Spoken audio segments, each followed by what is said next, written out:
Hey book girlies, I'm Sarah. Hey gamer guys, it's Ian. And you're listening to a pod of sass and sarcasm. Yay!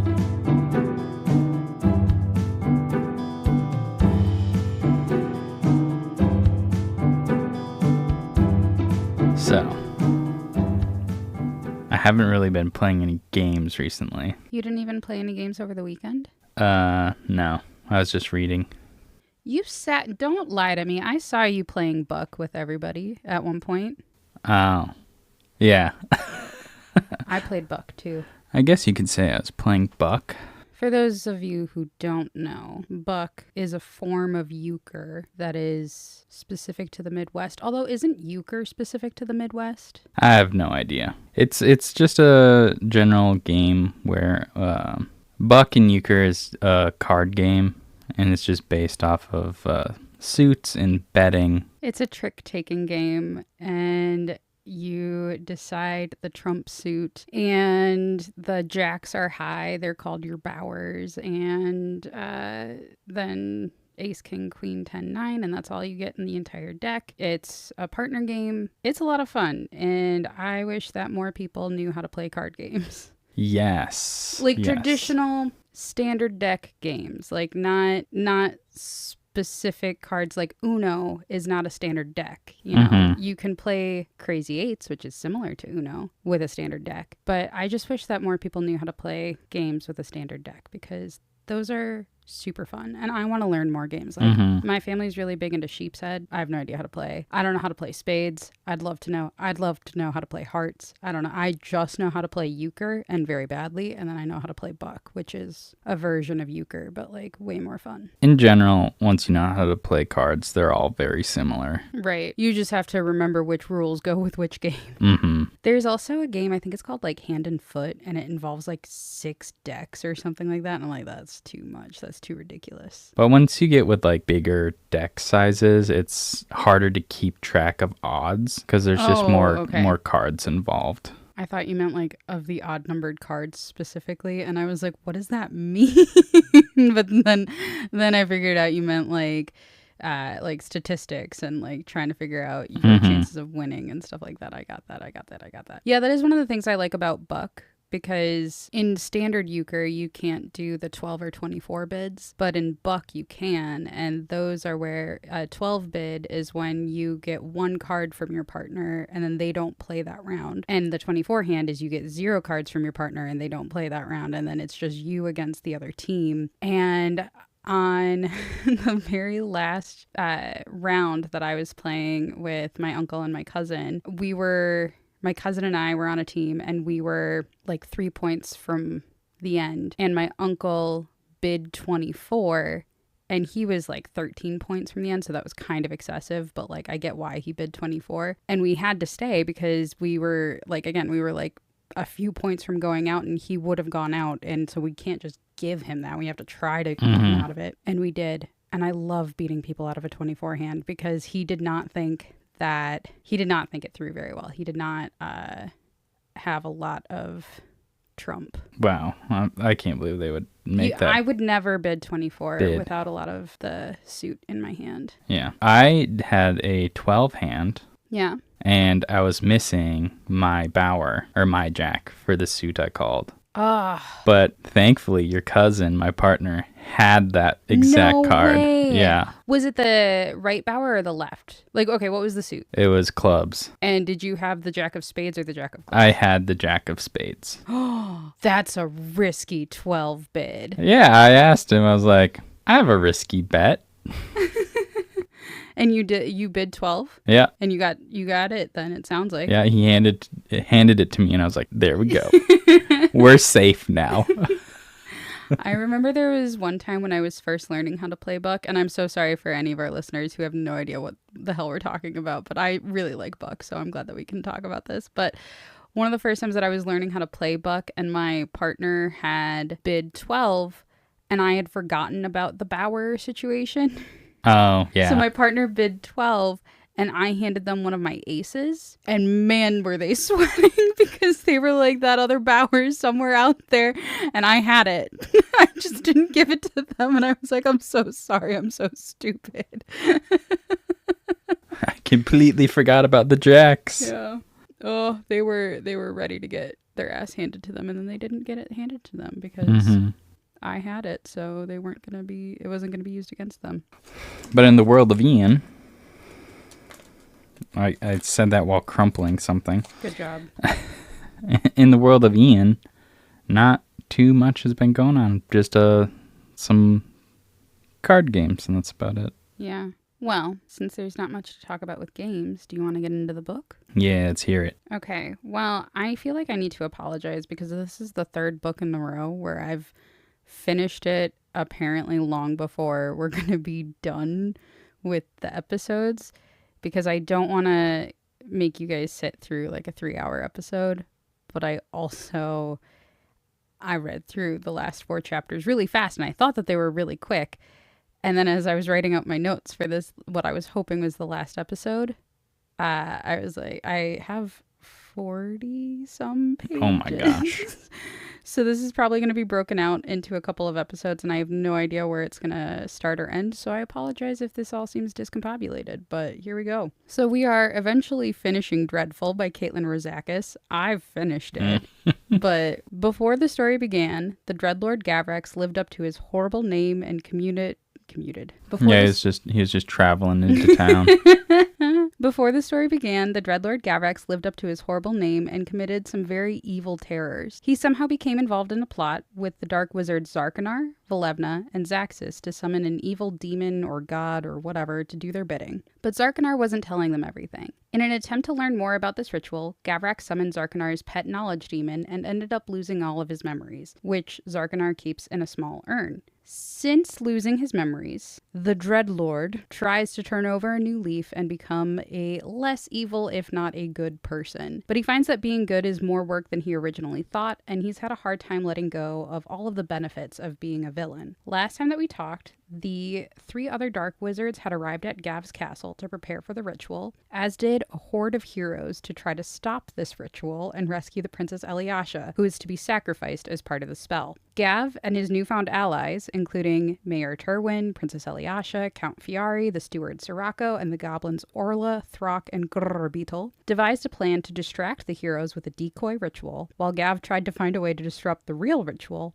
and save the day. The plan seemed to be working swimmingly, as they gave tours of the castle and many heroes and good wizards were fed some intel, quote-unquote, about the garlic sacrificial ritual to be happening that evening. And then Gav remembered that there was a key somewhere in his workshop that he believes might be able to free Eliasha. Immediately, Gav runs to his bedroom and starts fumbling through all of his stuff trying to find this key. You may recall from a few episodes ago that Volevna had moved all of his stuff from his workshop into his bedroom, so he doesn't remember where this key that he remembered finding was, because it was in his workshop, and then like everything's discombobulated in his bedroom, and so he's like rummaging through everything, and he's like, why is it all so disorganized? He just has to say Accio key. While he's searching, Sirocco comes in wearing the garlic costume, which is much too small for him because, again, they had fitted it to make it so that it could fit Throck, the goblin. And Sirocco is a very tall man. So he comes in and he's wearing the suit and it's too small. And when Sirocco comes in, he is quickly followed by 3 heroes who have come to rescue the princess. What the hell? He dug through piles frantically, trying to find the contents of his desk all in the debris. It was starting to get dark. How very consistent it would be for him to figure it all out, but far too late. There! He found the mouse skull. They come back. Mouse skulls always come back.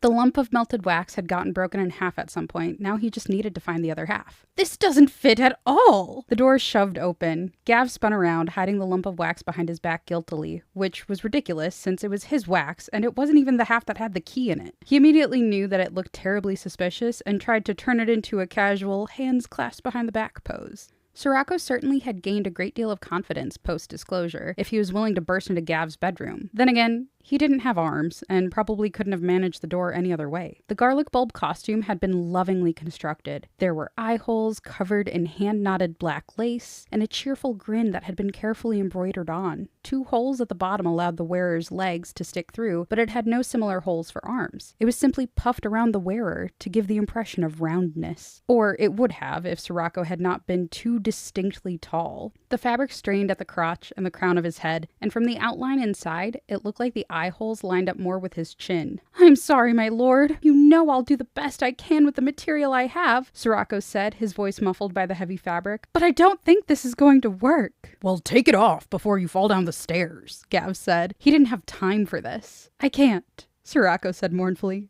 "I'm stuck."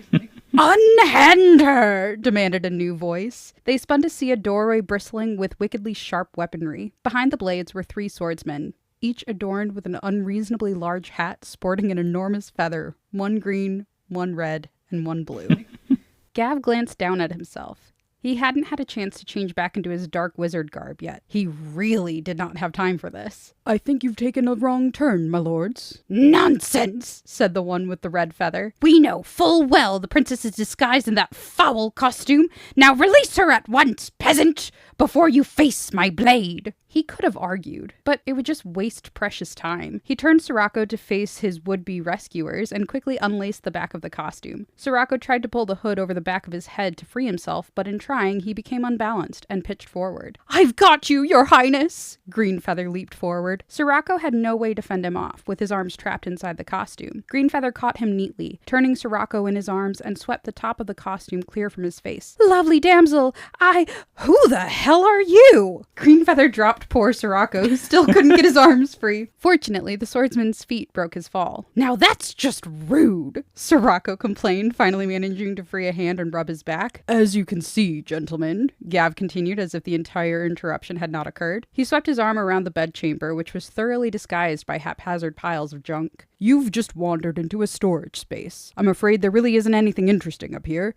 If you're looking for the princess, you'd really be better off downstairs, where the ritual is to be performed." Bluefeather made a face. "By the time the ritual occurs, it will be too late. We must rescue her before she's at risk." "Ah, well, in that case," Gav said, herding them out the door, "you'll need to find her cell down in the dungeons." "We took a tour of the dungeons. There was no such cell," Redfeather protested. "Well, of course it wasn't on the tour," Gav rolled his eyes. "You can't expect a dark wizard to put his hostage on the tour." The cells are just...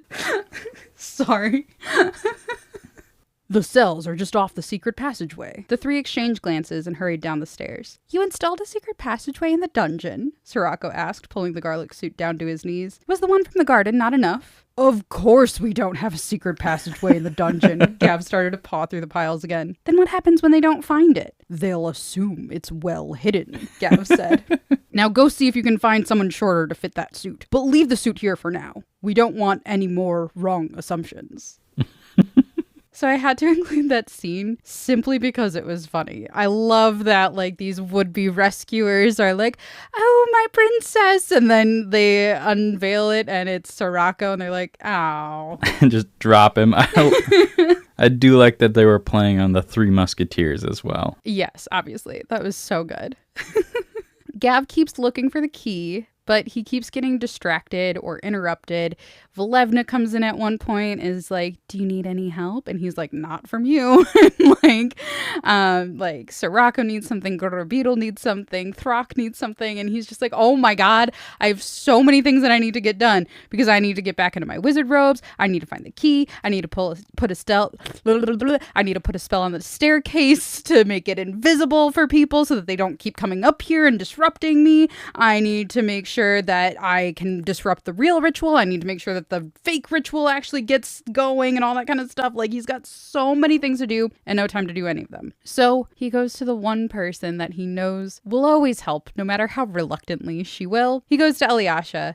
And he's like, "I really, really need your help, please, because I need to find this key and I need to do all this other kind of stuff. And so can you look for the key while I do all this other stuff?" And she's like, "You're telling me there was a key this whole goddamn time. And he's like, I'm sorry, I just remembered. And she's like, how do you know it's the key that'll really like unlock this collar? And he's like, the same way I know all my other magic works, okay? I don't have control over when my memory comes back. I'm sorry. And so, of course, she's like, fine, I'll go look for the key, you asshat. And then he's like, okay, cool. So he goes and puts out the little fires that he can. He puts a spell up to disguise the staircase. He's not necessarily making it invisible, but it's just kind of a ignore me spell. Like, just don't look at me and all that kind of stuff. And then eventually he returns to his room where Alyosha is methodically working her way through his clutter to find the key. He tries helping her, and of course the two of them have to have a chat about how if things had been different, they maybe would have been a good team. Any luck? Not yet, Alyosha shook her head. Leave that pile alone. I've already gone through that. It's like old times, he said ruefully. Old times a week ago, she answered, still digging. You know, for a bit there, I thought you might have liked me. Just a tiny bit, he said. He tried a self-deprecating smile. It came out wobbly. I liked learning magic, she said. And then, reluctantly, I liked being treated as someone who was promising, who wasn't a disappointment. If things had been different, I would have enjoyed having you as my apprentice, he said. If things had been different, I would have enjoyed that too, she said.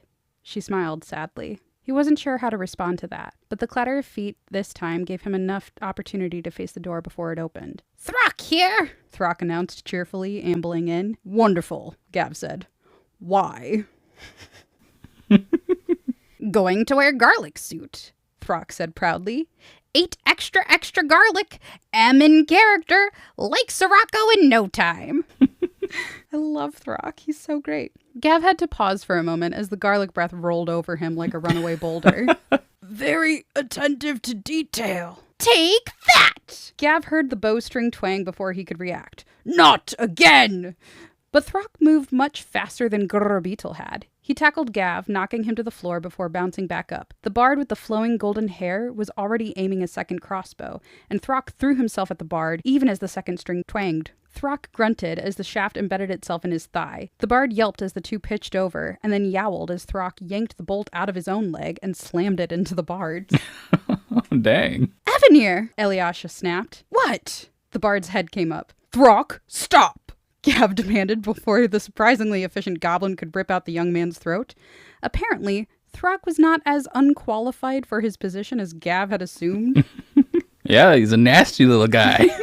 Do I know you? Evanir demanded, either unaware or uncaring of how close he'd just come to a very short life of throatlessness. He shoved Throck aside. Get off me, you foul beast! Of course, I'm your... Alyosha stopped herself, and an odd expression came across her face. Your loyal subject. A simple chambermaid. Your Highness, we need to get you out of here. Not without my sister, he grunted. He tried to straighten his leg and hissed as the pain started to overcome the adrenaline. You love her that much? Alyosha's face softened. I guess, Evanir replied. He grabbed the shaft, tried to pull on it, and immediately chickened out. Mostly, I need to prove my worth to my father so he sees that I'd make the better heir than Ebenard. You don't see Ebenard risking his skin for the honor of our family, do you? Allow me, said Gav. Before Evanir could stop him, he grabbed the bolt and yanked, not particularly caring how much it hurt the prince. Ah, you clumsy oaf! You're not gonna believe this, said Alyosha, holding something up. Now you find it? Gav slapped the prince's hands down on the wound. Fortunately, it wasn't all that deep or anywhere near the artery. Here, get it out of the wax. Alyosha tossed it to him and started ripping up one of Gav's nightshirts. Gav caught it clumsily. The key was there all right, but it was buried deep in the wax. Alyosha was on her knees, bandaging the wounded. Gav noticed she started with Throck instead of her brother. Can't you just melt it with a fireball or something? Not with Zarkanar right down the hall, Gav fretted. He'll sense a spell going off this close to his workings. So, I found this very interesting. Mm-hmm. I think I was especially surprised by the fact that her brother doesn't recognize her without the glamour. Yeah. Like, I would have assumed that the whole family would have been in on that secret, but it seems like... It's just the king and the queen. Yeah, so just her parents and just her. Like, they're the only ones that knew, which is really sad. And I don't know. It's just interesting. And it's so interesting that he's like, I'm doing this for me. I don't actually care about my sister. Yeah.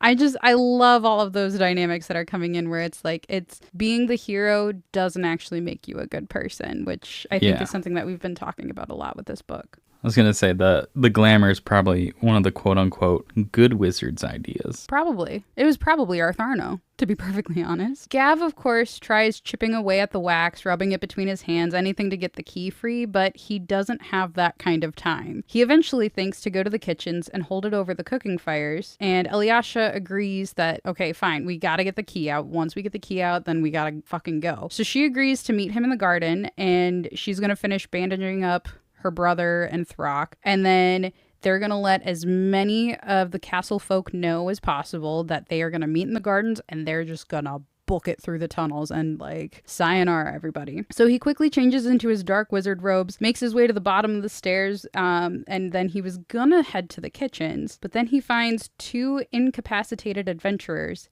in masks at the bottom of the stairs. Remember that the decoy ritual involves them all wearing masks because they're not supposed to know who the other person is. So he realizes that in order for him to go more unnoticed through the halls, he needs to blend in with everybody and also be wearing a mask. So he grabs one of their masks because he's like, you're not using it, you're incapacitated. And he puts it on and he walks around the corner to go towards the kitchens, but Zaxxas is around the corner watching all of the excitement and the chaos, and he's very excited about it. He's talking to his little pet, I guess, the lizard human hybrid companion, whatever. And Gav tries to be like, I'm gonna go check the kitchens for the princess. And Zaxxas, who clearly did not recognize Gav in a mask, I'm like, really, Zaxxas, really? But Zaxxas is like, oh my god, no, you're gonna be so late for the ritual. You don't want to be late for the ritual. And he shoves him into the throne room and locks the door behind him.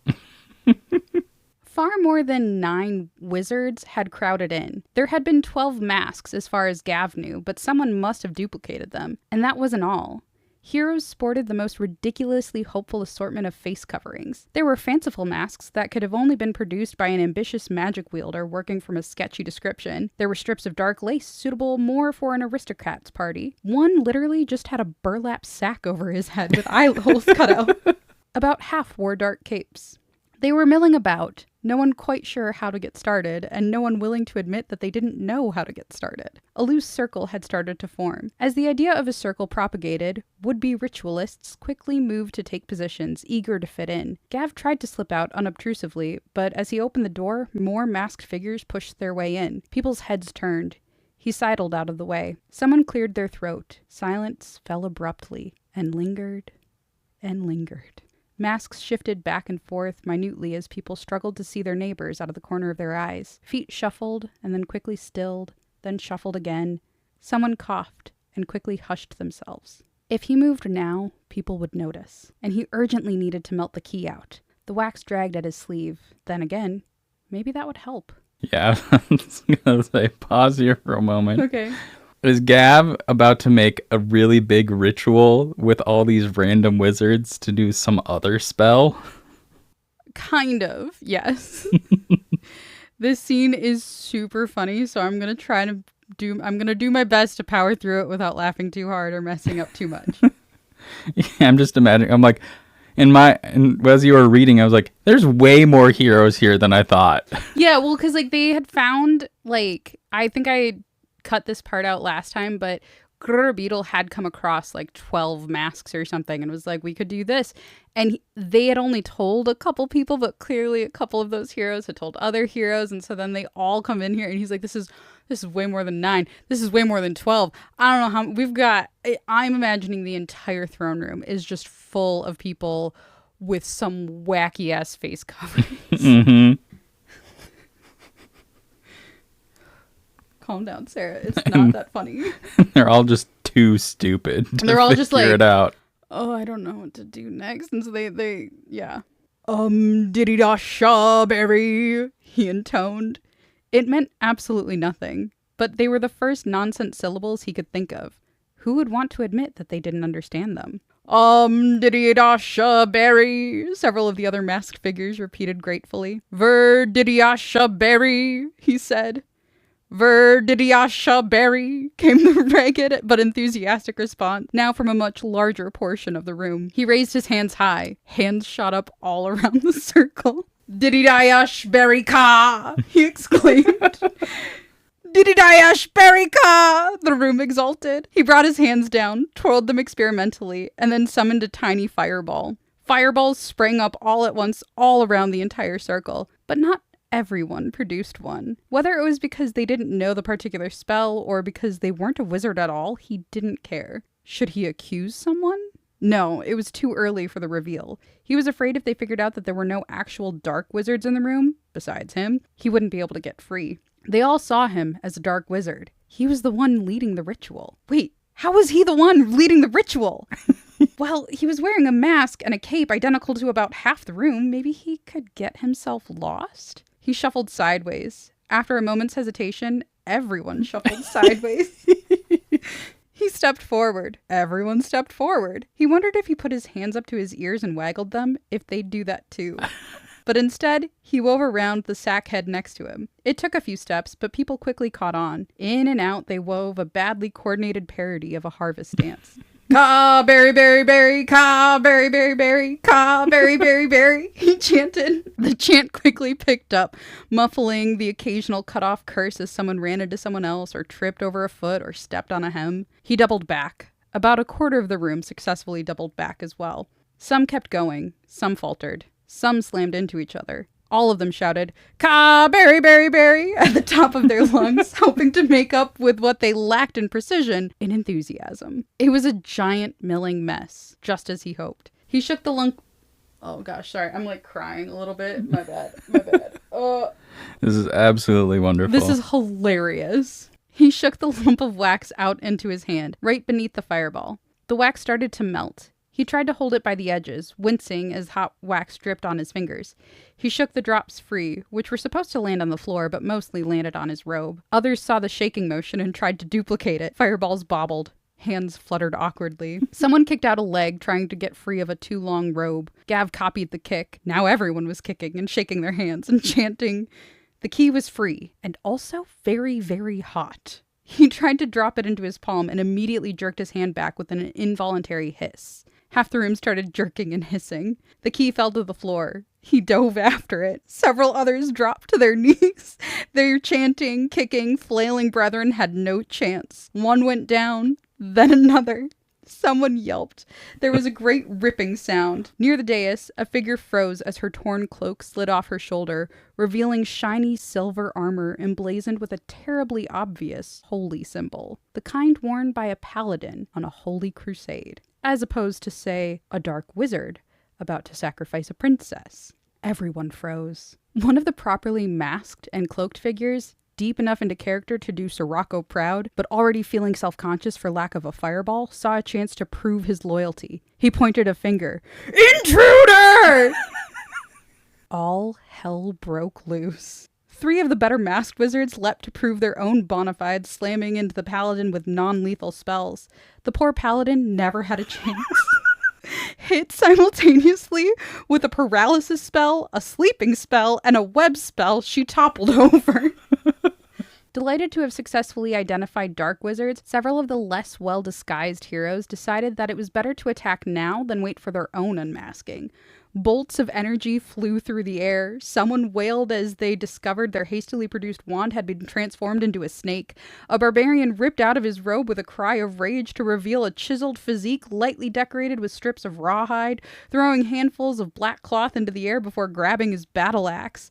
Several people decided there was no sense in wasting perfectly good fireballs when they all had already had them right there.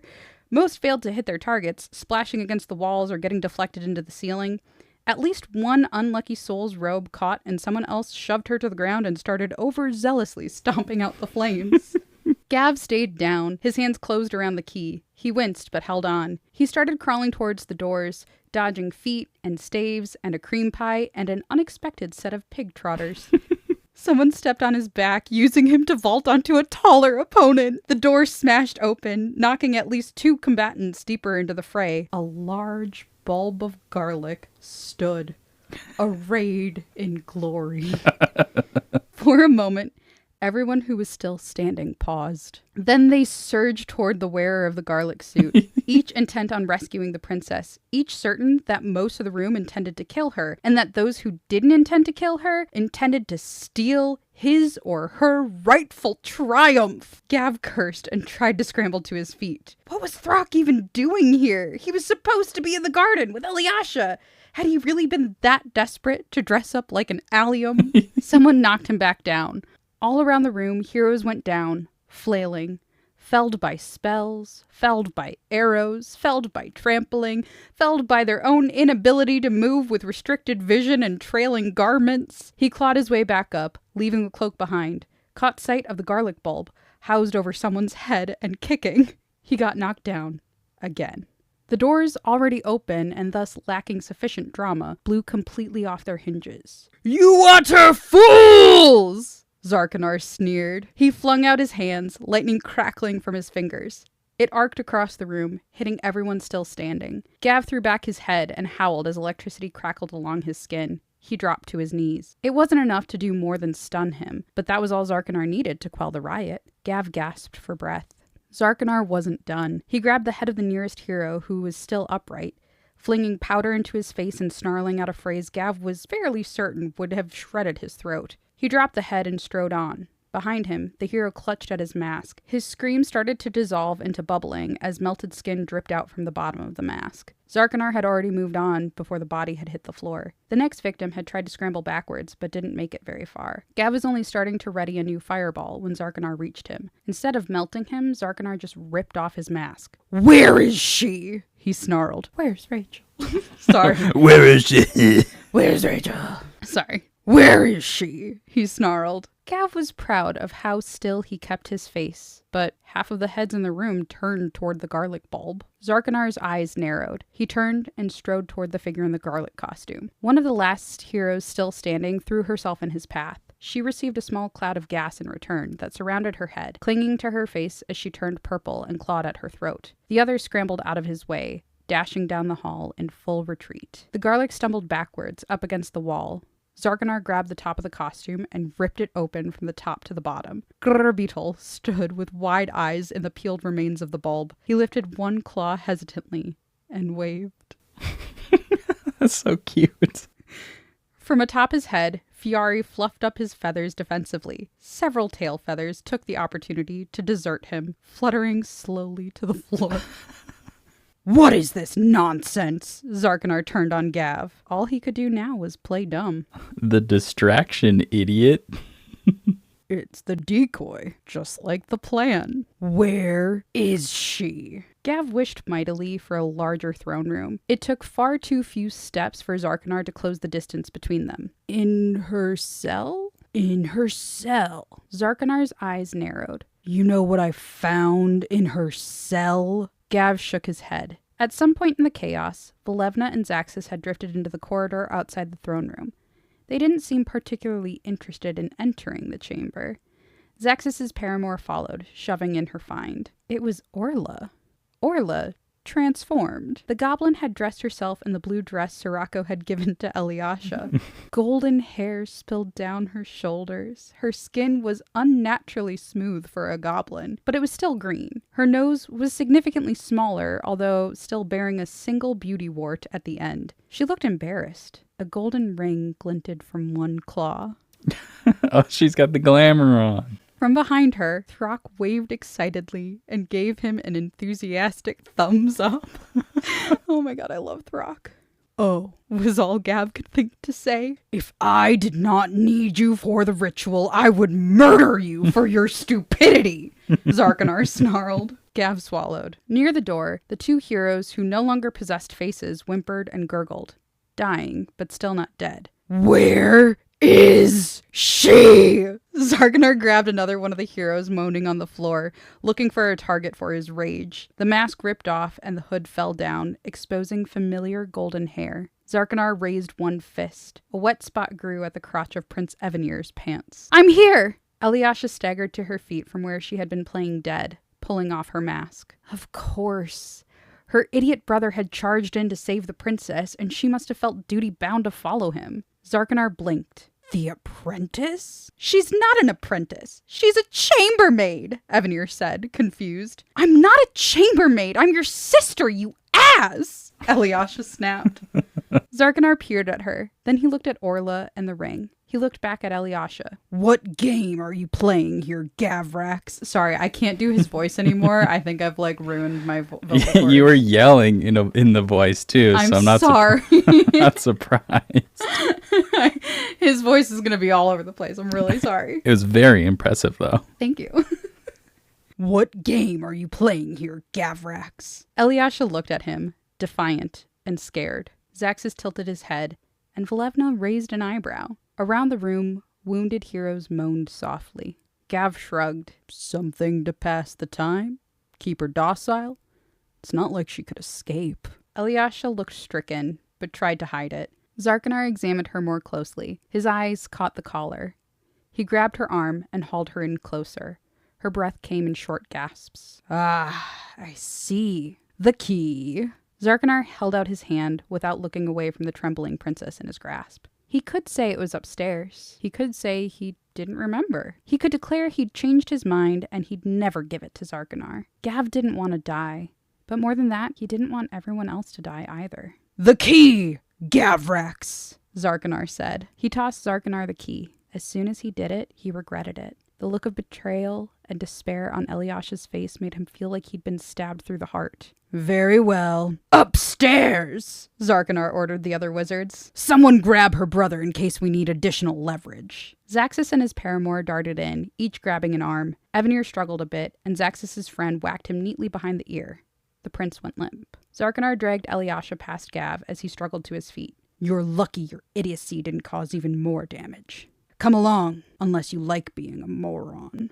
Zarkanar taunted Gav with his memories, saying, maybe I should give you your memories back so that you're not such an idiot for this spell and stuff like that, because at least that guy had a better sense of self-preservation and shit like that. And Gav feels super pained and he doesn't know what to do, so all he can do is follow him with his tail tucked between his legs and start the ritual. Yeah. I like how it ends with continue to be an idiot. Meaning, I think the ritual is to gain some kind of knowledge. Mm-hmm. But it also implies that they'll all gain some knowledge instead of just him. Mm. I'm just trying to figure out what this ritual is for. Yeah. But this is the logical stopping spot in my notes, because then the ritual happens and I don't want to interrupt the ritual at all. And then there's the aftermath of that. So where are we for time? We're only at 48 minutes. Hell yeah, brother. Let me pull up my Kindle and then I will just chat. I knew that it was 40 pages because that last bit was all reading. It was all, and I did cut stuff out of it because I'm not trying to whatever. So they go up to Gav's workshop to begin the ritual. Zarkanar had gone through the effort of actually tying up Eliasha's hands because she seems feisty and whatever. Again, Zaxis and his assistant have Eliasha's brother knocked unconscious and dragged along with them. And Gav is feeling kind of helpless and he doesn't really know what to do. And he's like, I'm pretty sure Volevna's going to go through with this because she said earlier that she didn't have any reason not to, because who could give up the chance at all this power. And so they start the ritual, and it starts with Zaxis, Volevna, and Gav are on the outer points in a circle and whatever on these very specific spots. Zarkanar is in the middle with Eliasha, who's squirming and trying to fight. And it starts with Zaxis pouring basically a dragon tear out of a decanter to start the spell. They start chanting and whatever. Then Volevna does the same with her demon seed, which is gross. And then Gav doesn't know what to do, so he releases the silence of the monk that Zarkanar had brought and does the same kind of thing. So they had all poured their stuff. They all start chanting. Gav held his breath. If Volevna was going to make her move, now was the time. She held forth a silver ewer. As soon as she pulled the stopper, tarnish crept from the lip across the surface of the vessel, marring it. She tilted it abruptly, dumping the contents. The viscous liquid hit the floor, splattering, and then sizzled its way into the stone. He thought about what she must have had to do to collect the seed and winced. Then he realized that the moment had passed. She'd gone through with it. They were committed now, and he was the only one who could stop it. He could throw the coffer of the monk's silence at Zarkanar's head, followed up with a fireball. He was certain to be shielded, but maybe in the resulting confusion, Elyasha could escape, at least for a little while. Hide in the tunnel until the mayor could find Artharno. Elyasha's hands were moving, he saw. It wasn't easy, with her wrists tied together, but he recognized the motions. It was the beginning of a fireball. Someone was going to notice. It would take her a minute or two with the lack of experience. A minute or two of increasingly obvious motions. Zarkanar's head was already starting to turn from Volevna and her ewer of demon seed. In a rush, Gav yanked the coffer open. He'd expected to have to tilt it over and pour it out like everyone else, but silence was not golden. It was also not a liquid. It just welled up out of the coffer until Gav felt like his head had been wrapped in wool. Everything was muffled. Even the sound of the blood in his ears disappeared. Zarkanar's mouth was moving. Too late, Gav realized the other wizard was chanting. His chance had passed. He started to cock his arm to throw the casket anyway. The first silver ring inset in Gav's floor flared. Zarkanar smiled. It was not a nice smile. Sound was starting to return to Gav's ears. There was a humming sound, and a shimmer between him and the other wizard, like the air on a hot day. It was coming up from the silver summoning ring, he realized. They were near the end of the pages he'd copied. It was time to reach across the ring to seal the binding. Zaxxas was mouthing the words as Zarkanar finished his chants. 4, 3, 2, 1, Zaxxas said. All three of the outer wizards started to thrust one hand into the circle. At the last second, Gav pulled back. Across the circle from him, to his surprise, Volevna did the same. Zaxxas shoved his hand through and screamed. The older wizard fell to his knees, staring at the smoking stump where his hand used to be. The energy field that rose up from the circle had vaporized it on contact. He whimpered a little. Gav was whimpering too, he realized. Volevna's eyes were wide and she was backing away from the circle. Cowards! Zarkanar roared. Finish what you started! This was not part of the bargain, Volevna said, shaking her head and continuing to back up. Her eyes were locked on Zaxxas' stump. What's a temporary sacrifice in exchange for ultimate power? Zarkanar said, changing tactics. You've come this far. When we've harnessed the power of the great Terrathrax, we'll make you new hands. I can't help but notice that you picked the position that doesn't involve losing a hand, Volevna said, her eyes narrowing. Care to trade? Do you think you can cross the barrier to swap places with me? Zarkanar's lips curled in a sneer. I thought not. Finish this! I shall! Thundered a new voice as the door slammed open. Any guesses? The chicken man.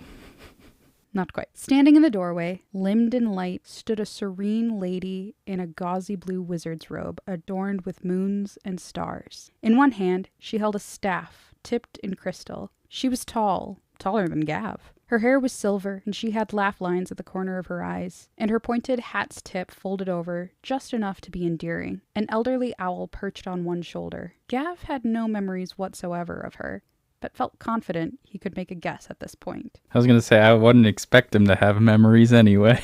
Artharno, Zarkanar growled. Somehow, being proven right did not give Gav much in the way of comfort. Zarkanar? Artharno, the white wizard, shook her head sadly. Was it not enough to take the lives of those shining young heroes? Must you plunge the world into greater darkness? Zarkanar threw his head back and laughed. Elyasha's head was held painfully upright by Zarkanar's grasp on her hair, but her fingers continued to move. The other three wizards dared not stir far from their designated spots. Even Zaxxas stayed on his mark, kneeling with his useless arm cradled in his lap. They didn't know what happened next in the spell.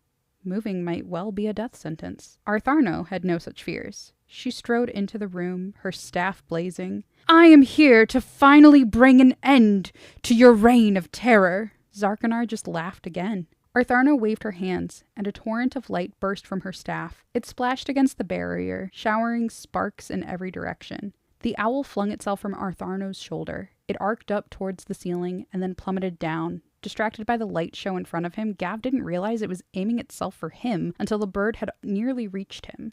He looked up to see a mess of talons coming straight at his face. He tried to bring his arms up to defend himself, knowing it was too late. The last thing he was going to see was going to be feathers and blood. He heard his own shriek, embarrassingly high. Eliash's fireball slammed into the owl, sending it sizzling off into a corner. Gav glanced across the raging wizard duel in the middle of the room, shocked that Eliasha had defended him. Eliasha looked more than a little shocked herself. Zarkanar glared down at her and made a gesture. A bubble of sickly light encased her hands. She screamed in pain. Gav felt like he had been gut-punched. She'd had one shot, and she used it to save him. Artharno's face twisted in anguish at the death of the bird. "This ends now! Wait!" Gav cried, extending an arm to ward her off. Too late. Another young hero burst into the room, following his mentor. Volevna brought her hands up, flinging darts of sizzling blackness at the newcomer. He ducked and rolled. The White Wizard walked straight towards the circle, arm extended. The newcomer slammed into the back of Artharno's knees. She stumbled forward, her arm lurching into the circle. Her hand, staff and all, disappeared. Whatever Artharno had expected, it hadn't been that. She stared at the stump, too surprised to even cry out. Which was when Zaxxus's unnamed paramour stepped up behind her. She opened her mouth, unhinging her jaw as the shocked wizard looked up. Volevna's next bolt nearly dispatched Artharno's companion. The air in the room began to stir. A stub of chalk skittered towards the diagram, banging against Gav's ankle. Artharno's eyes Artharno's eyes glowed. A pinhole in reality was beginning to open above Zarkanar's head. The White Wizard's remaining fist clenched, gathering lightning to unleash on all within the room. Zaxxus's friend's tongue stabbed out, burying its tip deep in Artharno's back. She gave a choking little gasp. For a moment, everyone froze. A trickle of blood oozed out of the corner of Artharno's mouth. Then Zaxxus's friend yanked her tongue back into her mouth, wrapped around something fist-size and meaty. Gav fancied it was still beating. Artharno collapsed to one knee, and then the other. Then she sprawled face forward onto the ground, a ragged hole in her back. The victor chewed indecorously, her mouth too full to completely close. Blood ran down her chin. Zaxxus grinned at her weakly, and she grinned back, gristle showing through her teeth. That's really gross, by the way. Mm-hmm. Zarkanar laughed again, delighted at the sudden and ignominious death of his rival. The pinhole was beginning to pull objects toward it. Leftover papers flew and smacked into the barrier. Eliash's hair streamed upwards. The wind, unthwarted by the circle, whistled past Gav's ears. "How do we make it stop?" he yelled over the roar. "You can't," Zarkanar declared, raising one hand towards the rip. "The only way out now is to complete the spell." "It needs another hand," Gav said, eyeing the remaining hand on Artharno's corpse. "A wizard's hand," Volevna said, looking revolted. 3 wizard's hands. This is the real reason you asked us, isn't it? "Do you really think me incapable of running a few Oh my god. Relax. Sorry, I can't read. This is also really small print. Do you really think me incapable of running a few minor errands myself?" Zarkanar said, his eyes narrowed with contempt. "Now make your decision. We both know he's too weak to do it, but you could still be a queen." No one even looked at Gav. It might have been galling. It should have been galling. They all knew he was too much of a coward to actually shove his hand through himself, but he was glad. The rip was already tearing itself wider. How long before it started to do real damage? He looked around. Behind him, the mirror strained in its setting. The bag he'd forgotten to clear away was still behind it, but starting to loosen. I knew it. He might be wrong. It was nothing but a gamble of a half-remembered spell theory. He might lose everything. He didn't have a choice. He leaned over and snagged the corner of the bag in his right hand, loosening the knots as he went. He wouldn't get a second chance. Before he could lose his nerve, he thrust his left hand into the barrier. He had imagined it would hurt quite a bit. It was even worse than he'd imagined. Even after the horrible burning sensation as his hand disintegrated, he could still feel the hand. It wasn't destroyed. It was just somewhere else. And that somewhere else hurt like hell. He was screaming. Screaming not like a little girl as he'd feared, but more like a kid goat, which was even less dignified. Above them, the hole in reality stabilized and became a gate. Across the circle, he could see Eliasha screaming at him, but he couldn't hear her words. Something about betrayal, he imagined. She'd understand soon, if he was right. Or she wouldn't, and it really wouldn't matter. Something stepped through the gate. It was made of shadows and feathers and insatiable hunger. The eye couldn't quite focus on it. Man-shaped, he thought, but he wasn't entirely sure. His mind kept trying to build impressions of something solid and slipping. It had wings, or claws, or a fog of despair. It walked on talons, or feet, or jagged cracks in reality. His face was dominated by eyes, or mouthfuls of teeth. They flickered, but there was always too many of both. It wasn't all the way here, like his hand. It was mostly somewhere else. Zarkanar's grin was a terrible thing to behold. He raised his hands in greeting to the great Pterothrax. The barrier stopped shimmering. Zarkanar was saying something, a negotiation. Gav was on his knees, he realized with some surprise. He needed to stand up. He had something important to do. What was it? Oh, shock. He recognized this. This was what shock felt like. It was very distracting, inconvenient. The being had asked a question. Reality rippled a bit, gaps opening and closing like mouths. Zarkanar raised the knife. Huh? It must be time for the final sacrifice. Oh, that was bad. Wait, Gav mumbled. Couldn't we use the brother? I'm fucking dead. The great Pterothrax turned towards him questioningly. He shuddered under the gaze of a predator that wanted not just to strip the flesh from his bones, but the essence from his soul. Volevna, free of its gaze, snorted. Like a royal prince is likely to be a virgin. I'm not asking someone to die for me, Alyosha declared. No one asked you, Zarkanar said, backhanding her cheek with the pommel of the dagger. It didn't have much force at that angle, but it was enough to whip her head around. He's on the wrong side of the barrier anyway, Volevna told Gav with a trace of pity he hadn't expected. She wasn't asking him to die for her, but that's what she deserved. He'd messed everything else up in his life. He'd always done whatever he thought he had to do, and it had never bought him anything of worth. He still wanted to survive, but he wanted her to survive even more. He pulled himself to his feet. The bag wriggled, yanking him off balance. He tried to steady himself, and received a thrash to his stump, which nearly brought him back to his knees. Zarkanar raised the dagger. Alyosha closed her eyes. Gav staggered towards the boundary, moving far too slowly. This wasn't the plan. Any of the plans. He'd thought he would be able to move faster than this. Heroes always seem to be able to move faster than this, even when grievously wounded. He should have known he was not supposed to be a hero. From under Alyosha's black cloak arose a blaze of indignant, bedraggled feathers. Fiari couldn't fly, or he shouldn't have been able to. Somehow, he clawed his way up the back of her robe, into her hair, and leapt, wings frantically beating the air. Zarkanar reared back, startled by the feathery assault, one arm already warding off his attacker. But that wasn't what Fiari had in mind. The rooster slammed himself into the point of the dagger, impaling his own breast. He was so scrawny. There wasn't much breast to impale. Zarkanar looked disgusted. He flicked the broken body from the knife. If the stabbing had not killed Fiari, the fall certainly did. Gav could hear the crack of the bird's neck as it hit the floor. Aww.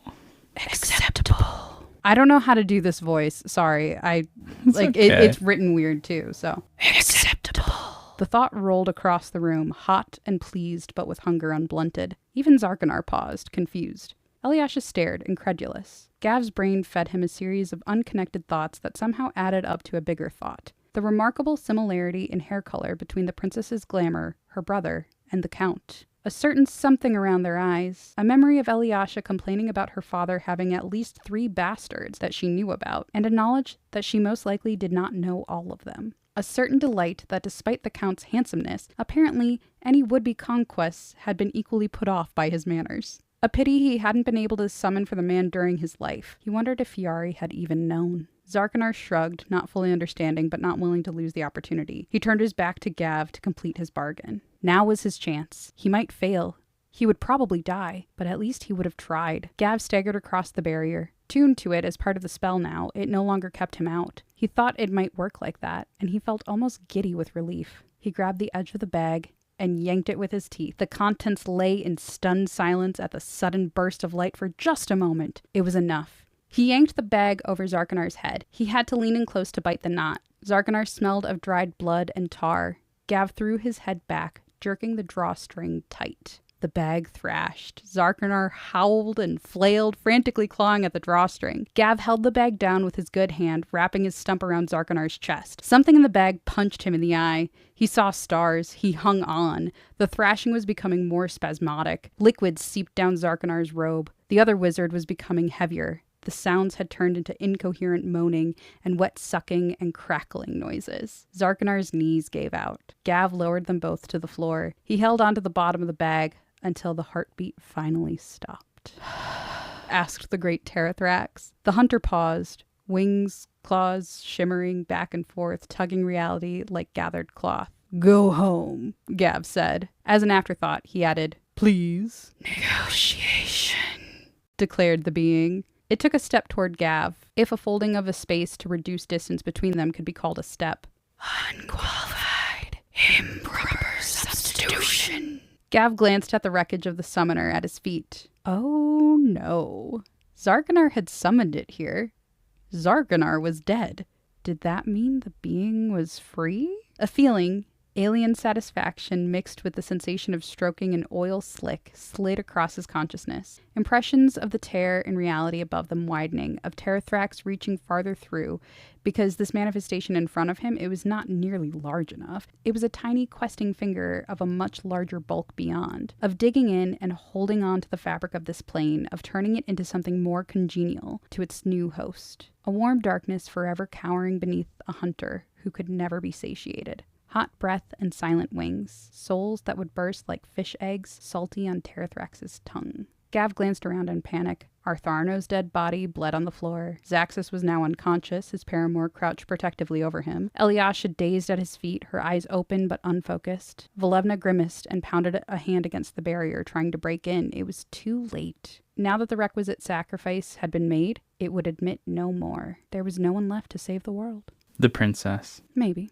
What was he going to do? His mind gibbered in panic. He hadn't expected to get this far. Literally anyone would have been better than him, surely. If only Eliasha were in his place. He wished he could ask her advice, but he dared not call its attention to her while she was only half conscious. She'd been so brave, so clever facing off against Estegath. What would she have done? If only... No, there was no way it would work, but he didn't have any better ideas. He pulled the incomplete pages of the ritual he'd copied from Zarkanar's stash, conjured a tiny fireball above his stump. They'll defeat you, you know, he said, trying to make his voice conversational. Terrathrax paused. Acknowledgement. Images floated into Gav's head, spiky and alien. The heroes always did win. But in the meantime, the Elder God would feast. Then return. Sooner or later, someone would be tempted once again. It was immortal. It could wait centuries. Patience. Gav swallowed. His hand shook a little, but he kept going. Zarkanar was jealous. He destroyed every other copy of the ritual calling you. This is the last one. And if you don't agree to negotiate with me instead, I will destroy it. Skepticism. Gav shrugged and regretted it. The edges of his vision were graying out, and the blood roared in his ears. He had to stay standing. You're right. You may find a puppet to recreate it for you before enough heroes can band together to dismiss you again. Or you might not. Is it worth the risk? As you said, you can afford to be patient. There was a long pause. It wasn't nearly as good a bargain as Eliasha had offered Estegath. Maybe no one could dismiss it. Maybe it could create dozens of copies while it ruled the land with terror and blood. Maybe it could tell that the copy was only a copy, that it was incomplete, that Gav himself would pass out if only it waited a little longer. Agreed. It held out a sullen appendage that shifted between wing and claw and haze of shadows even as he watched. He handed over the papers and waited for his deception to be discovered. Terrathrax examined the first page, clearly confirming it had not just purchased a ritual for some other demon or perhaps a recipe for an apple pie. Then, before Gav could fall to his knees and beg for mercy he knew to be impossible, the edges of the paper curled, the entire document folding into shadow. The being waited. You are dismissed, Gav managed to croak out. Negotiation. A sense of unbalanced scales oozed across the room. He needed to ask for something. Something to balance the sacrifice. What could he possibly ask for that wouldn't make things worse? Eliasha stared up from the floor at him, now following just enough to look terrified. Volevna tried to look impassive, but her eyes were wide enough that he could see the rims of her irises. This is what Gavrax had wanted, he knew. Not just the power, the fear. Somehow deep in his bones, he knew that once he had wanted to show them all. Wanted to hurt everyone badly enough that they would finally respect him. And maybe if Gavrax had gotten it, it would have tasted sweet. But he hated it. He hated the look of terror in Eliasha's face. He didn't even like it on Volevna's. Whatever had made Gavrax crave others' fear instead of their trust, Gav didn't have that. And he'd thought he'd wanted to understand, to know what had brought him to that point. He could ask for his memories back. He could ask for almost anything. But he remembered Zarkanar's threat. He finally understood that if he got those memories back, those missing pieces that defined Gavrax, Gav himself, this person who had been created by the absence of those pieces, might cease to exist. Worse, he didn't know what Gavrax would do to everyone else. It had cost so much to save them. Gavrex needed to stay dead. If the price to keep Gavrex in the grave was that Gav could never understand where he had come from, so be it. In the end, did it really matter why he'd done what he'd done? Actions mattered. The rest were just excuses. He'd done so much to so many people, and more than anything, he wanted to take it all back, but he couldn't. He didn't even know what he'd done, and he didn't know what taking it back would look like. What he really wanted right at that moment was to collapse into unconsciousness like Zaxxas. He couldn't think. He could ask for something spectacular. Wealth. Peace. It would all be tainted, he knew. No one would trust it. The room was already starting to gray out. He needed to make a choice. His mind was a blank. What would make sure this being would just go away and not hurt anyone?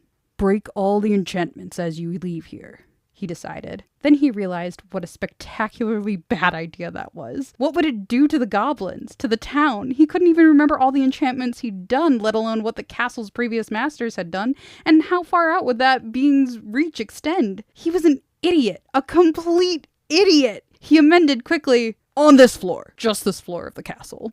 Oh, no. He's gonna... Great Terrathrax nodded. Gav could feel the wave of contempt for the smallness of his request. But he was used to contempt. The being disappeared. The hole snapped shut, leaving a small ragged seam that distorted the air like a heat shimmer. And then Gav's world crumbled into pain as all the bones in his face began to rearrange themselves. It took forever before it finally faded into merciful black. His last thought was, well, that was stupid. So, here's how it ends. I'm going to summarize how it ends just because... Okay, because I think the climax is over and the ending is the ending. Do you want to talk about any of it before we tell you how it ends? I don't really know if I have much to say about it because they kind of laid out all of the lessons you're supposed to learn from it. Right. I loved that Artharno did show her face, and I love that she died. Just like the rest of the heroes. And I love how even so, Gav was like, the heroes always win. And I'm like, how many of these heroes have fucking died? Are you sure the heroes always win? Like, there's my God. Unlimited amount of idiots. That's so true. That apparently have goodness in their hearts, except for all of them are so fucking selfish. I love it. And I love how cocky she was, just walking in, arm outstretched, her hand gets torn away and she's like, shit. And then I love that Eliasha saved him from the owl. I just, that scene was so well done. And I also, what I will point out is that there were moments in this book that I was getting frustrated because I felt like I was being spoon-fed the message of the book. And that still happens. And I know that it can be difficult to write humor, especially throughout an entire story, to make the whole story humorous, but also still serious and like literary. But this scene, oh my God, was like the descriptions of this weird otherworldly being. That was so good. I loved that. And I loved how dark it was. There were some parts too when like with what Zarkanar was doing with the fake ritual that I had cut out because I was like, that's too dark. Like it was like people were like bleeding and doing like, I was like, I'm not getting into all the gore and stuff like that. But this was really good, dark, spooky writing, which I really, really liked. Do you want to know how it ends? Yes. Okay. So he wakes up eventually and Zaxxas is sitting by his bed and he's like, oh my God, you're awake. Good job. Everything's okay now. I hope you like your new hand, by the way. And it's going to be like some kind of dragon hand. Well, no. Artharno had a second hand. And so Gav looks at it and he's like, it's got like all these tattoos and shit on it. It doesn't quite have the same skin tone. And he's like, Zaxxas, why didn't you take the hand for yourself? And he's like, you idiot. I put my right hand into the thing. And so did Artharno. You put your left hand in. And Artharno had a spare left hand. I wasn't going to put two left hands on myself. How stupid do you think I am or whatever? And Gav's like, okay, that's a fair point. And then he's like, okay, well, we're going to be going off. Alebna's offered us a ride home on her magic carpet. It was great seeing you. Also, my assistant has some stuff to say to you. And then she comes in, doesn't speak Gav's language very well, but she basically says, thanks for nothing, asshole, because she liked all of the modifications that Zaxxas had given to her, and she's like, fuck you, because she was on that floor, so that enchantment was broken. Yep. And he's like, oh God. And then he's like, is Volevna still here? And Zexus is like, obviously, she's giving us a ride home. And he's like, okay. So he goes and he finds Volevna. Yeah, I was gonna say, I wonder what Volevna looks like. She apparently is older. So she's not this young. I was assuming she was like in her 20s, maybe 30s kind of thing. She's maybe in her 50s, 60s, kind of actually nearish to Gav's age, maybe even older. But she's still very beautiful, but clearly not this young, sultry thing. And she's like, you fucking bitch. I can forgive you because you saved the day, but fuck you. I'm going to have to put all this hard work back on. Like, do you know how many spells I had cast to make myself look that hot? And he's like, yeah, I deserve that. And then he also realized that he had a bunch of his spells on that floor. They were in his room and stuff like that, but that was the same floor. And he's like, I wonder if some of those won't work and stuff like that. So like, there's a lot that he doesn't know. And then, sorry. He also doesn't know what he looks like. He does eventually find a mirror. And he, whips away the cloth. And just like in the beginning, no shock of recognition. He had apparently Gavrax had made himself taller than he was. And Gav is like, okay, I'm a short guy now. Excellent. His face was rounder than it had been before, but he was still middle-aged, still kind of pudgy, still all of that kind of stuff. So he was like, awesome. This is great. But then he meets up with Eliasha. And he's like, why are you still here? You should be able to leave even if you still had the collar on because the enchantment would have been broken and stuff like that. And she's like, well, like my brother left and everybody, like, they kind of just forgot about me. I was like, what the fuck? And he's like, damn, that really sucks, but you could just go back. And she's like, yeah, and I will, unless you want to take me on as your apprentice. Ooh, yay. And he's like, I don't know about that. And then he goes and he has a chat with Orla. And he's like, Orla, I promised you when this was all over that we would schedule a tea. And she was like, hell yeah, motherfuckers. I'm gonna make this tea so great. And then he's like, I have a better idea. What if we made this a regular thing?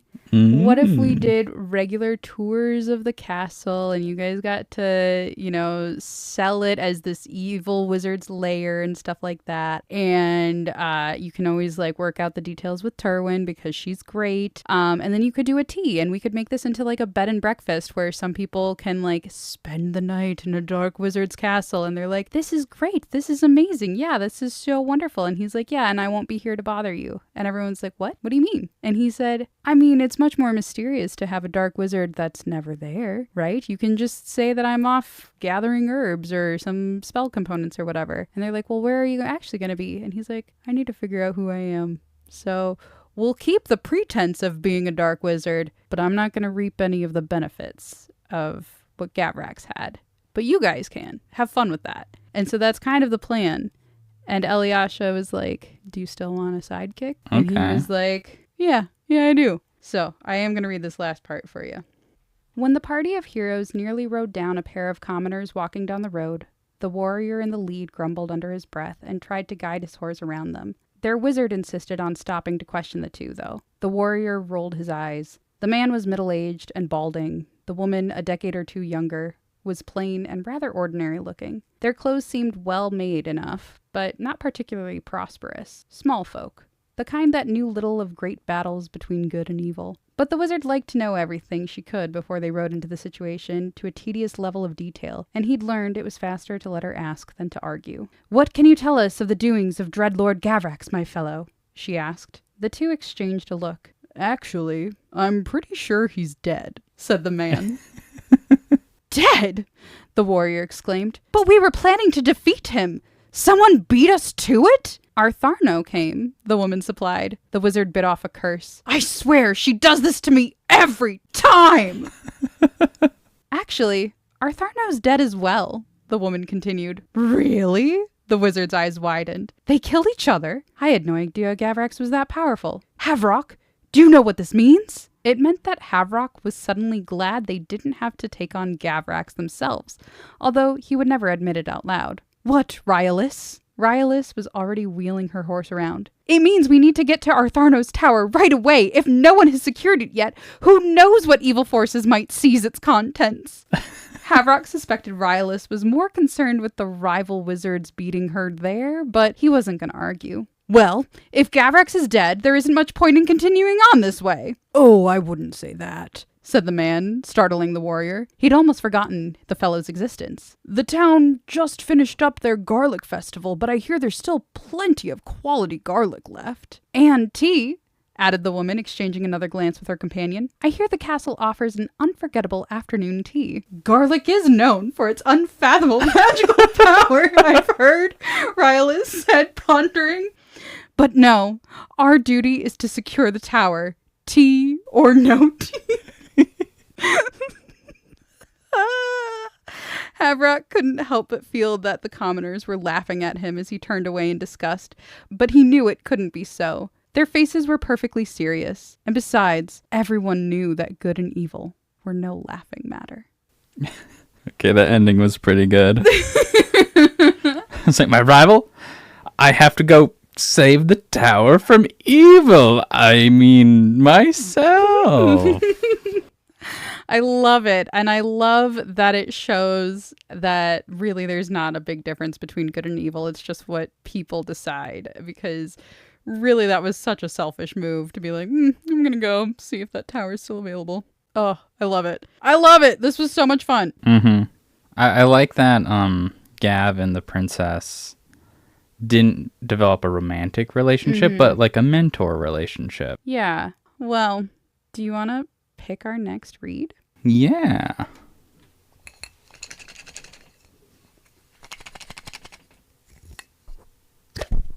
This is the It's Me. Hi. I'm the TBR. It's me. Jar. And it's all sparkly.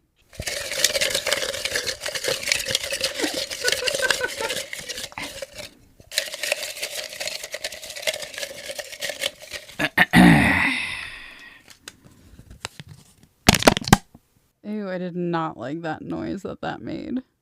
It was upside down. One dark... I can't even read 3 words. One Dark Window by Rachel Gillig. Oh my gosh, I'm so excited for that. That's so exciting. I've been very excited to read that book. It's a duology, so if I like it, we might have to read both of them in a row. But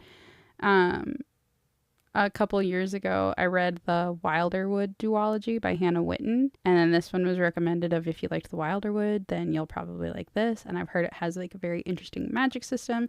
So we're sticking with fantasy. Sorry, everybody, if you hate fantasy, because we've had one non-fantasy-ish thing so far. So is this the Wilderwood, or is that the that's the Mirror the Mirror Visitor? Oh yeah. But if you look at the shelf right below it, you will see that I have One Dark Window already. Ooh. And it's right there. No, the Wilderwood duology is over here by me because I did organize my bookshelf alphabetically by author's last name. Fancy. So if I don't like One Dark Window, then we will only do One Dark Window and we won't do two. But we'll see how it goes. I'm very excited for it. I'm very intrigued. I have no idea what it's about other than I know that it's like fantasy. I think it might be in the romantasy realm, so sorry. There might be some schmut. Ooh. There might not be. I don't know. Yeah. But it sounds like it's a very interesting magic system. It's apparently based on like tarot cards a little bit, which I'm like, that's what I've heard. I don't actually know anything. Okay. I'm very excited though, because I follow Hannah Witten on Instagram, and I also follow Rachel Gillig, who is the author of this. And the two of them seem to follow each other, and they tend to promote each other's stuff. So like, I feel like they must have similar vibes. I also got very similar vibes to Hannah Witten's writing with Amelinda Barube's Here There Are Monsters. So yeah. I'm like, I hope that the three of them are just BFFs and just like give me Dark Forest vibes all the time, because that's literally what I'm here for. I like eldritch gods in the wood. I don't actually, they scare me, but I like the vibes that these authors provide. So we'll see how this goes. So that's exciting. I'm so excited. I can't wait to start reading that. So we're so happy you guys chose to stay with us for this book. Yeah. Are you going to talk about anything that you learned? I learned that my predictions, or our predictions, are pretty spot on. I had a feeling that the squid thing was going to make a comeback. I loved that he got strangled by a squid to death. That's so That's fantastic. That's so funny. Mm-hmm. I learned that you play a ballsy game of Buck. Well, I mean, it was early in the game, and the chances were pretty good that... It's like a 30% chance that he had it. Yeah. Versus a 60% chance or a 66% chance that the other two had it. Oh, well. It worked out. I can't believe that. That's so funny. But yeah, that's what I learned, is that you're a ballsy Buck partner, so I should play Buck with you more often. We just need to teach more people how to play regular card games, and then we could destroy them with our ballsy moves. All right. So yes, again, thank you so much for sticking through this book. I thought it was great. I had a great time with it. I appreciate everyone who stuck through the weird breaks that we took, because sometimes vacations just happen and sometimes other things come up. But I promise I am trying to make more time to read and edit, and I am trying to get into a system with all of it. So hopefully we don't have any more weird interruptions, but we will be taking a quick break so that I can start reading this book. I guess we'll see you probably in 2 weeks or so after this one releases. Yeah. So in the meantime, where can people find us? You can find us on Facebook. At A Pot of Sass and Sarcasm. Follow us on Instagram. At A Pot of Sass. You can send us an email. At apotofsass@gmail.com. You can become one of our patrons. At patreon.com/A Pot of Sass and Sarcasm, where you can not only get exclusive Patreon content that isn't available anywhere else, like blooper reels, like bonus episodes, like episodes when Ian tells me about a book that he's reading. Oh my gosh.